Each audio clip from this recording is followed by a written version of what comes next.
ദൈവത്തിൻ്റെ സ്വന്തം നാട് കേരളമെന്ന് പറഞ്ഞ് അഭിമാനിക്കുന്ന നമ്മൾ ഇന്ന് കേരളം എങ്ങോട്ടാണ്? മദ്യത്തിനും മയക്കുമരുന്നിനും അടിമപ്പെട്ട് പിതാവിന് മക്കളെ തിരിച്ചറിയാൻ കഴിയുന്നില്ല, മക്കൾക്ക് സഹോദരങ്ങളെയും അമ്മയെയും തിരിച്ചറിയാൻ കഴിയുന്നില്ല. പണത്തിനു വേണ്ടി മദ്യം മയക്കുമരുന്ന് വാങ്ങുന്നതിന് വേണ്ടി എന്തും ചെയ്യാൻ മടിക്കാത്ത ഒരു തലമുറ, ഒരു സമൂഹം ഇന്ന് നമ്മുടെ കേരളത്തിൽ വളർന്നുകൊണ്ടിരിക്കുകയാണ്. ആ സാഹചര്യങ്ങൾ നമ്മൾ നേരിട്ട് കണ്ടു തന്നെ മനസ്സിലാക്കണം. മുദ്ര ആ വഴിക്ക് ഒരു യാത്ര തിരിച്ചു. കിളിമാനൂർ പള്ളിക്കയിൽ സന്ധ്യ എന്ന് പറയുന്ന വീട്ടമ്മയും 10ാം ക്ലാസ്സിൽ പഠിക്കുന്ന 2 വിദ്യാർത്ഥിനികളും അനുഭവിക്കേണ്ട ദുരന്തങ്ങൾ കഴിഞ്ഞ SSLC പരീക്ഷയിൽ പോലും പരീക്ഷയ്ക്ക് എഴുതാൻ പോകാൻ കഴിയാത്ത ഒരു സാഹചര്യം. മദ്യപാനിയായ ആഭാസനായ ആ പിതാവ് ആ കുട്ടികളോട് കാണിച്ച ക്രൂരത ഞങ്ങൾ പ്രേക്ഷകരെ മുന്നിൽ കൊണ്ടുവരുന്നു. നാം ഒരുമിച്ച് ശബ്ദമുയർത്തണം. ഈ ആഭാസന്മാരെയും മയക്കിനും മദ്യത്തിനും അടിമകളായ ഇവരെ നിയമത്തിൻ്റെ മുന്നിൽ കൊണ്ടുവരാൻ പൊതുസമൂഹം ഒരുമിച്ച് ശബ്ദമുയർത്തണം. അതാണ് മുദ്ര TVക്ക് പറയാനുള്ളത്.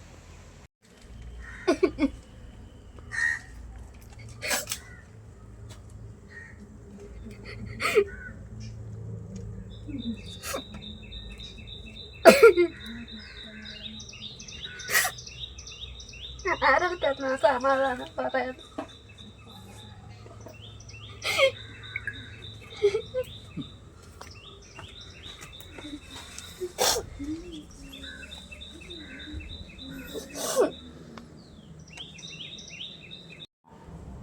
എൻ്റെ പേര് സന്ധ്യ. വിവാഹം കഴിഞ്ഞിട്ട് 16 വർഷമായി. ഇന്ന് വരെ എനിക്ക് എൻ്റെ ജീവിതത്തിലൊരു സ്വസ്ഥതയോ ഒരു സമാധാനം ഉണ്ടായിട്ടില്ല. 3-4 കൊല്ലമായി എൻ്റെ ഭർത്താവ് ഞങ്ങളെ നോക്കുന്നുമില്ല, അന്വേഷിക്കുന്നുമില്ല. ഇതിപ്പോൾ ഒരു 4ാമത്തെ വീട്ടിലാണ് ഞങ്ങൾ വാടകയ്ക്ക് താമസിക്കുന്നത്. 16ഉം 15 വയസ്സുള്ള കുഞ്ഞുങ്ങൾ. ഈ SLC പരീക്ഷ പോലും എൻ്റെ കുട്ടിയൊക്കെ എഴുതാൻ പറ്റിയിട്ടില്ല. അത്ര വിഷമമുണ്ട്. പലരും വന്ന് ഒരുപാട് കാര്യങ്ങൾ എൻ്റെ അടുത്ത് ചോദിച്ച്, കൂട്ടുകാരായിരുന്നാലും ഞാൻ ഈ തൊഴിലുറപ്പിന് പോകുമ്പോഴത്തേന് പലരും എൻ്റെ അടുത്ത് ചോദിച്ചിട്ടുണ്ട് എൻ്റെ ജീവിത സാഹചര്യങ്ങൾ. പറഞ്ഞ് ഞാൻ മടുത്ത്. ഞാൻ എങ്ങനെ പറയും? എൻ്റെ ജീവിതത്തിൽ ഞാൻ അനുഭവിച്ചിട്ടുള്ള ദുഃഖങ്ങൾ എനിക്ക് പറയാൻ പറ്റുന്നില്ല.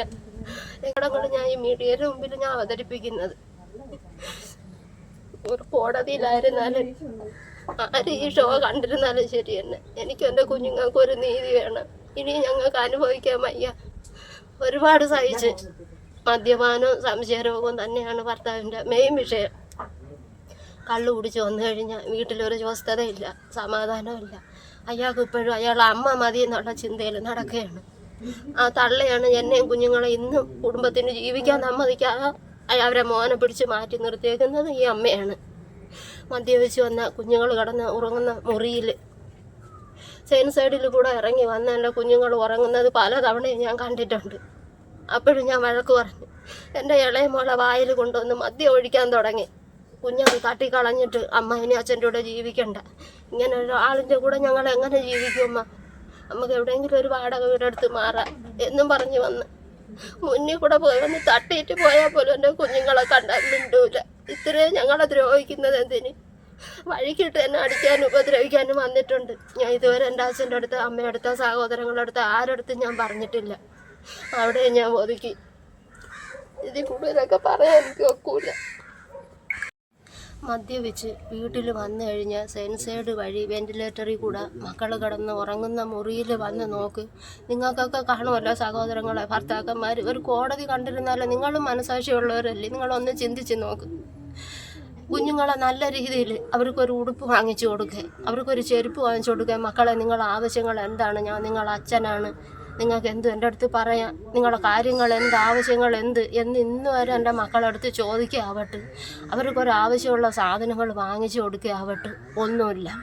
ഈ മൊബൈലിൽ വരുന്ന, ഞാൻ എങ്ങനെ ഈ മീഡിയയുടെ മുമ്പിൽ ഞാൻ പറയാം, അങ്ങനെയുള്ള കാര്യങ്ങളാണ് കൂടുതലും മൊബൈൽ വഴി ഇങ്ങനെ കാണുന്നത്. അതേ രീതിയിലാണ് പ്രവർത്തിക്കുകയും ചെയ്യുന്നത്. എൻ്റെ അടുത്ത് പോലും അങ്ങനെയാണ് അയാൾ കാണിക്കുന്നത്. പക്ഷെ അതിന് ഞാൻ ഒത്തു നിൽക്കാത്തത് കൊണ്ട് പല രീതിയിലും എന്നെ ഉപദ്രവിക്കുകയും ചെയ്തിട്ടുണ്ട്. എൻ്റെ തല അടിച്ച് പൊട്ടിച്ച് 7 തയ്യൽ എൻ്റെ തലയിൽ വീണിട്ടുണ്ട്.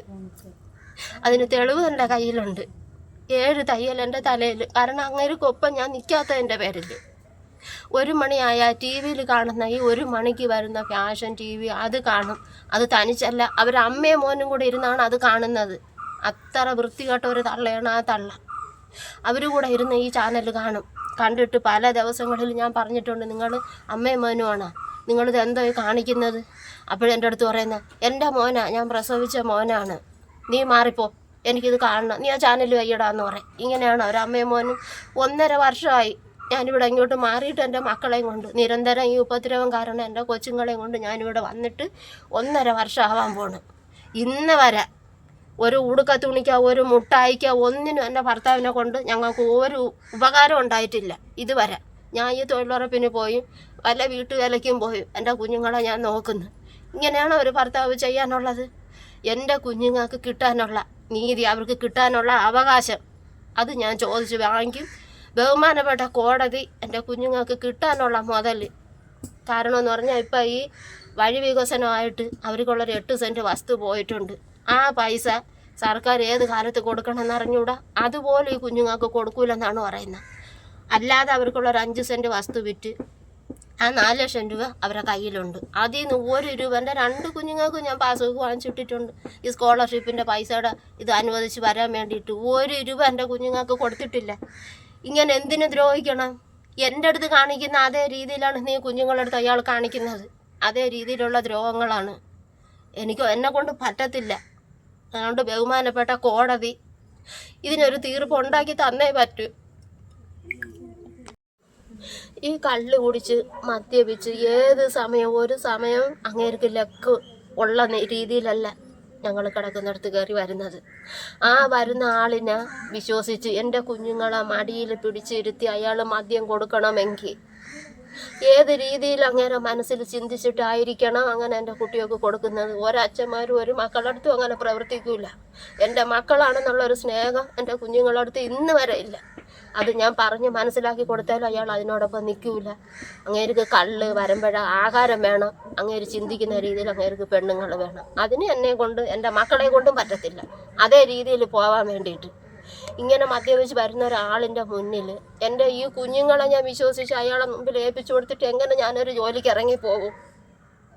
ഇതിനെല്ലാം കോടതി തന്നെ എനിക്ക് ഇതിനൊരു തീർപ്പുണ്ടാക്കി തന്ന് എൻ്റെ കുഞ്ഞുങ്ങൾക്ക് അവകാശപ്പെട്ട മുതൽ നിങ്ങൾ എനിക്ക് വാങ്ങിച്ച് തരണം. എനിക്ക് ഇത്രേ എനിക്ക് പറയാനുള്ളൂ.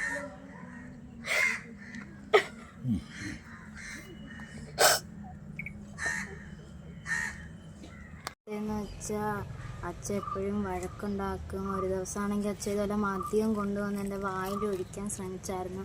അപ്പോൾ ഞാൻ അത് തട്ടിക്കളഞ്ഞിട്ട് അച്ഛനെ വഴക്ക് പറഞ്ഞു. അപ്പോൾ അച്ഛൻ എൻ്റെ അടുത്ത് പറഞ്ഞു, ഇത് ശരീരം നന്നാവാനുള്ളൊരു മരുന്നാണ്, ഇത് വേറൊന്നും അല്ല, മോളിത് കഴിച്ചോ എന്ന് പറഞ്ഞു.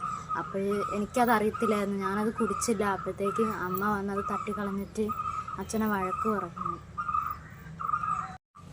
ഞങ്ങൾ 10ാം ക്ലാസ്സിലാണ് പഠിക്കുന്നത്. അച്ഛൻ്റെ സ്വഭാവം കാരണം ഡെയിലി അച്ഛൻ കള്ളു കുടിച്ചിട്ട് വന്ന് അമ്മയെ അടിക്കും. അങ്ങനെ നമ്മൾ പഠിത്തം വരെ പോയി. നമുക്ക് 10ാം ക്ലാസ്സിൽ പരീക്ഷ ഒരു എഴുതാൻ വയ്യ. ഇപ്പോൾ 4ാമത്തെ വാടക വീടാണ്. നമുക്ക് എന്തൊരു ചെയ്യണമെന്നറിയാൻ വയ്യ. അച്ഛൻ്റെ ഈ പ്രശ്നം കാരണം ഭയങ്കര ബുദ്ധിമുട്ടാണ് അച്ഛനെ കൊണ്ട്. അച്ഛൻ നമ്മളെ മക്കളെ പോലെയല്ല അച്ഛൻ നമ്മളെ കാണുന്നു. ഇതുപോലെ അച്ഛൻ നമ്മളിങ്ങനെ കിടന്നുറങ്ങിയപ്പോഴേ എയർപോളിൽ കൂടെ വന്ന് നോക്ക്. അങ്ങനെ ഞാൻ പേടിച്ചിട്ട് ഞാൻ വിചാരിച്ച് പൂച്ചയാണ് ഇറങ്ങി വരുന്നത്. അങ്ങനെ അമ്മയെ വിളിച്ച്, അമ്മ എന്താ ഇറങ്ങി വരുന്നത്? അങ്ങനെ ലൈറ്റ് എടുത്ത് അടിച്ചു നോക്കിയപ്പോൾ അച്ഛൻ പകുതിയോളം എയർപോളിൽ കൂടെ ഇങ്ങനെ ഇറങ്ങി. അങ്ങനെ പേടിച്ച് അങ്ങനെ അമ്മ വഴക്കൊക്കെ ഉണ്ടാക്കി, നിങ്ങളെന്തിനിങ്ങനെ ഇറങ്ങി വരുന്നതെന്ന് വെച്ചിട്ട് അച്ഛൻ ഒന്നും മിണ്ടിയില്ല. എനിക്ക് തോന്നുന്നു ഇങ്ങനെ കള്ളു കുടിക്കുമ്പോൾ മാത്രമേ പ്രശ്നമുള്ള, അതായത് നോർമൽ അച്ഛൻ ഒന്നും മിണ്ടത്തില്ല. അച്ഛൻ എന്ത് ചോദിച്ചാൽ അച്ഛൻ ഒന്നും മിണ്ടാതെ ഇങ്ങനെ ഇരിക്കും. എന്ത് ചോദിച്ചാൽ ഒന്നും പറയത്തില്ല അച്ഛൻ. എന്ത് പ്രശ്നമെന്ന് വെച്ചാൽ എനിക്ക് അറിഞ്ഞുകൊണ്ട്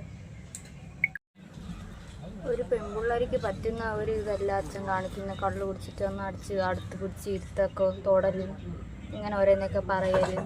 പിന്നെ അച്ഛൻ്റെ സംസാരം കേൾക്കുമ്പോൾ തന്നെ ഞങ്ങൾക്ക് ഇഷ്ടപ്പെടുന്നില്ല അച്ഛൻ്റെ സംസാരം. അത് എതിർത്ത് നമ്മളെന്തെങ്കിലും പറയുമ്പോൾ അച്ഛൻ പറയും, അത് നിങ്ങൾക്ക് ഇഷ്ടമില്ലാത്ത, നിങ്ങൾക്ക് വേറെ അച്ഛനുണ്ട്, അത് അമ്മയ്ക്ക് എന്തെങ്കിലും ഇടപാടുണ്ടാന്ന് ചോദിച്ചാൽ അത് കേൾക്കുമ്പോൾ നമുക്ക് ദേഷ്യം വരും. അങ്ങനെ നമ്മളെന്തെങ്കിലും അച്ഛന് വഴക്ക് പറയുമ്പോഴാണ് അച്ഛൻ ഇത്ര പ്രശ്നം. ഒരു പെൺപിള്ളേർക്ക് പോലും എനിക്ക് തോന്നുന്നു ഇങ്ങനെ ഒരവസ്ഥ വന്നിട്ടില്ലെന്ന്. അത്രയ്ക്കും കഷ്ടപ്പെട്ടിട്ടുണ്ട്. 1 മാസം ഞങ്ങൾ പട്ടിണി കിടന്നിട്ടുണ്ട്. അച്ഛനും അച്ഛാമ്മയും ആരും തിരിഞ്ഞു നോക്കിയിട്ടില്ല. അങ്ങനെ കഷ്ടപ്പെട്ട ആ ഒരവസ്ഥയിലാണ് നമ്മൾ ജീവിച്ചത്. അന്ന് ആരുമില്ല, ഞാനും അമ്മയും അനിയത്തി മാത്രമേ ഉള്ളായിരുന്നു ആ വീട്ടിൽ. ഞങ്ങൾ അപ്പച്ചി അച്ചാച്ചന് ആരുമില്ലായിരുന്നു. അവരെ വിളിച്ച പോലെ അവർ പറയും എന്തിനു വരുന്ന ഇതുപോലെ എല്ലാ വീട്ടിലും കുടുംബ പ്രശ്നം നടക്കും അതാണെന്നും പറഞ്ഞു. എനിക്ക് ആരും വന്നിട്ടില്ല. അങ്ങനെ വീട്ടിൽ കിടന്ന് കഷ്ടപ്പെട്ടിട്ടുണ്ട്. അച്ഛൻ പോലും നമ്മൾ തിരിഞ്ഞു നോക്കിയിട്ടില്ല.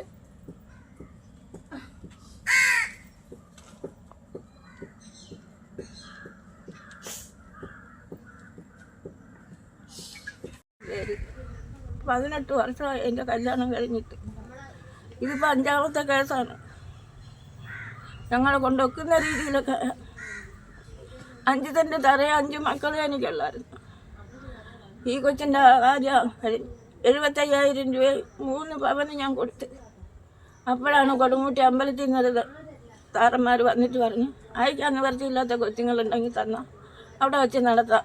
2 പവൻ്റെ താലിയും മാലി, ചെറുക്കനും പെണ്ണിനും ഡ്രസ്സ്, വണ്ടി കൂലി, 300 പേർക്ക് ആധാരം തരാമെന്ന്. നാണം കെട്ട് ഞാൻ അവരെ വീട്ടിൽ ചെന്ന് ചോദിച്ച് അവരതിൽ സമ്മതിച്ച്. ഈ കൊടുത്ത ഒന്നും അപ്പോൾ ഈ കൊടുത്ത പൈസരായി അവിടെ പറഞ്ഞുവിടെന്നും പറഞ്ഞു അമ്പലത്തിൽ. അത് പറഞ്ഞിട്ടില്ല. അതവർ മുതലെടുത്ത് ഒന്നും കൊടുത്തില്ലെന്നും പറഞ്ഞാണ് പേപ്പറ്റിയിട്ടല്ലെന്നാണ് ഈ കുട്ടികളെ തല്ലുന്നത്. അവളെ തല്ലിക്കൊട്ട് എൻ്റെ മോളാണ്. എനിക്ക് നോക്കൂ എങ്കിലും 2 പൊടി കുട്ടികൾ ഒരു തന്തരെയും ഒരു തള്ളേരെയും സഹായം കൊണ്ടാണ് അവർ വളരാനുള്ളത്. അവളെ എൻ്റെ മോളെ കാണുന്ന രീതിയിൽ ആ കൊച്ചുങ്ങളെ കണ്ട ആ കൊച്ചുങ്ങളിങ്ങനെ നിൽക്കും തന്തേരൂടെ. ഈ ലോകത്ത് ഇഷ്ടംപോലെ നല്ലവരുമുണ്ട് ചള്ളുവരുമുണ്ട്. പെൺകുട്ടിയൊക്കെ മരുന്ന് കൊണ്ടുവന്ന് കൊടുക്കുന്ന തന്തമാരെ ലോകത്ത് ഞാൻ കണ്ടിട്ടില്ലേ പൊന്നു ദൈവങ്ങളെ. ഈ കുട്ടികളെ കൊണ്ട് ഞാനും എൻ്റെ മുഖപ്പനും എത്ര ആളെ ഓടാനും. ഇത് 5ാമത്തെ വീടാണ് വാടാക്കി ഞങ്ങളിവിടെ കഴിഞ്ഞു പോകണം. ഞങ്ങളെ കൊണ്ട് പറ്റൂല. അപ്പോൾ ആ കുട്ടികൾക്ക് കൊടുക്കാനുള്ള മുതൽ കിട്ടാൻ അർഹത ഉണ്ടെങ്കിൽ വാങ്ങിച്ച് കൊടുക്കണമെന്നാണ് എനിക്ക് പറയാനുള്ളത്. കൂടുതൽ പറയാനും ഉണ്ട്, പക്ഷെ എന്നെ കൊണ്ട് പറ്റുന്നില്ല. ഓർമ്മിച്ചാൽ സഹിക്കാൻ പറ്റാത്ത സങ്കടമുണ്ട്. 3 പെണ്ണും 2 ആണുമാണ്. കൊച്ചുങ്ങൾ അവരോരോ കാര്യം നോക്കി ജീവിക്കുന്നെങ്കിൽ വല്ലപ്പോഴൊക്കെ എനിക്ക് മുതുക്കനും വെള്ളം കുടിക്കാൻ കൊണ്ട് തരും. പക്ഷേ ഞാനിന്ന് എൻ്റെ പെൺകൊച്ചുങ്ങളോടെ ഞാനും ഈ മുതുക്കനും കൂടെ അല്ലെങ്കിൽ ഇതൊക്കെ എന്തെങ്കിലും ചെയ്യും. എന്തെങ്കിലും ഒരവസ്ഥ കാണിച്ചാൽ എൻ്റെ കണ്ണിലേറും പൂക്കാൻ ആളില്ല. അത്ര വിഷമത്തിലാണ്. പറയാതിരിക്കാൻ നിവർത്തിയില്ലേ എന്നൊക്കെ പറഞ്ഞു.